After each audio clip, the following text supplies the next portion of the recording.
السلام علیکم۔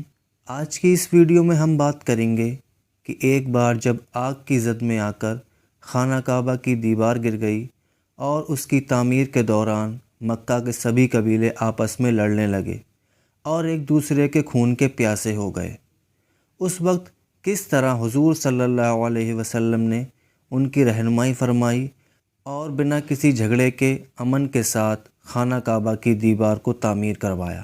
دراصل یہ واقعہ اس وقت کا ہے کہ ابھی حضور صلی اللہ علیہ وسلم پر قرآن پاک نازل نہیں ہوا تھا۔ اس وقت بھی آپ صلی اللہ علیہ وسلم کی نیک دلی، امانت داری اور دیانتداری اس قدر عرب ملک میں مشہور تھی کہ لوگ آپ صلی اللہ علیہ وسلم کو الصادق الامین کہہ کر پکارتے تھے۔ تمام عرب ملک میں ایک حضور صلی اللہ علیہ وسلم ہی کی ذات تھی جو الصادق یا الامین سمجھی جاتی تھی، اور انہی ناموں سے لوگ آپ صلی اللہ علیہ وسلم کو پہچانتے اور یاد کرتے تھے۔ ایک بار کسی بد احتیاطی کی وجہ سے خانہ کعبہ میں آگ لگ گئی، جس کی وجہ سے خانہ کعبہ کی دیواریں بری طرح ڈیمیج ہو گئیں۔ قریش نے ارادہ کیا کہ اس عمارت کو پورا گرا کر پھر سے نئی عمارت تعمیر کی جائے۔ اس رائے پر تو سب راضی ہو گئے، لیکن کھڑی ہوئی عمارت کو گرانے پر کوئی آمادہ نہ ہوا۔ سب ڈرتے تھے۔ آخرکار قریش کے سرداروں میں سے ولید بن مغیرہ نے یہ کام شروع کر دیا۔ پھر دھیرے دھیرے تمام قبائل اس کام میں شریک ہو گئے۔ اس زمانے میں بندرگاہ جدہ کے قریب ایک جہاز ٹوٹ کر بیکار ہو گیا تھا۔ قریش کو جب اس کا پتہ چلا تو اپنے بھروسے مند آدمیوں کو بھیجا اور اس لکڑی کو خرید لیا، جو انہیں اونٹوں پر لاد کر مکہ لے آئے۔ یہ لکڑیاں خانہ کعبہ کی چھت کے لیے خریدی گئی تھیں۔ لکڑیاں کم ہونے کی وجہ سے خانہ کعبہ کو ابراہیمی بنیاد پر پورا تعمیر نہیں کیا گیا، بلکہ ایک طرف تھوڑی سی جگہ چھوڑ دی۔ اب تعمیر بلند ہوتے ہوتے اس مقام پر پہنچی کہ حجر اسود رکھا جائے۔ اب قبائل قریش میں سخت فساد اور جنگ کے آثار پیدا ہو گئے۔ یہ جھگڑا اس بات پر ہوا کہ ہر ایک قبیلے کا سردار یہ چاہتا تھا کہ حجر اسود کو میں اپنے ہاتھوں سے رکھوں۔ اس بات کو لے کر قبائل میں ایک دوسرے کے خلاف ضد پیدا ہو گئی اور ہر طرف سے تلواریں کھنچ گئیں۔ لوگ مرنے اور مارنے کی قسمیں کھانے لگے۔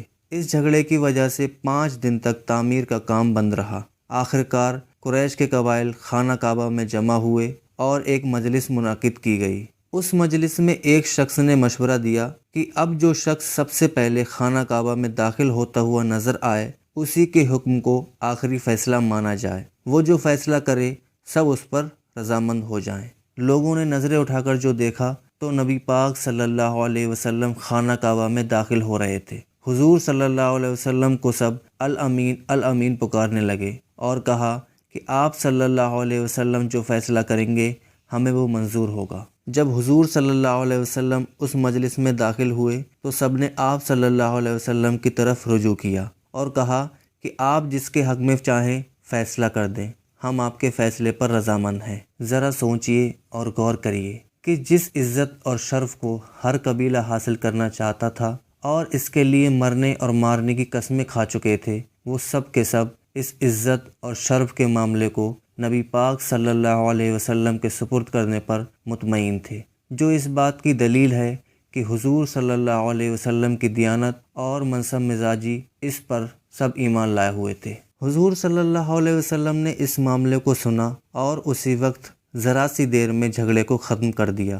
اور تمام بوڑھے تجربے کار سرداران قریش آپ صلی اللہ علیہ وسلم کی ذہانت اور قوت فیصلہ اور منصب مزاجی کو دیکھ کر حیران رہ گئے۔ حضور صلی اللہ علیہ وسلم نے اس طرح فیصلہ کیا کہ ایک چادر بچھائی، اس پر حجر اسود کو اپنے ہاتھوں سے رکھ دیا۔ پھر ہر ایک قبیلے کے سردار سے کہا کہ چادر کے کنارے کو پکڑ لو۔ تمام سرداران نے مل کر چادر کے کناروں کو پکڑ لیا اور حجر اسود کو اٹھایا۔ جب پتھر اس مقام پر پہنچا جہاں اسے رکھا جانا تھا تو حضور صلی اللہ علیہ وسلم نے چادر سے اٹھا کر وہاں نصب کر دیا۔ کسی کو کوئی شکایت باقی نہ رہی اور سب آپس میں رضامند ہو گئے۔ اس طرح فیصلہ کر کے حضور صلی اللہ علیہ وسلم نے خانہ کعبہ کی تعمیر مکمل کرائی اور ایک بڑی جنگ کو روک دیا، کیونکہ اگر عرب میں یہ جنگ چھڑ جاتی تو یقیناً یہ ان تمام لڑائیوں سے زیادہ ہیبتناک اور تباہ کن جنگ ثابت ہوتی جو اب تک زمانہ جاہلیت میں ہو چکی تھی۔ جس زمانے میں حضور صلی اللہ علیہ وسلم نے حجر اسود والے جھگڑے کا فیصلہ کیا، اس وقت آپ صلی اللہ علیہ وسلم کی عمر 35 سال تھی۔ یہ تھی میری آج کی ویڈیو۔ آپ کو یہ ویڈیو کیسی لگی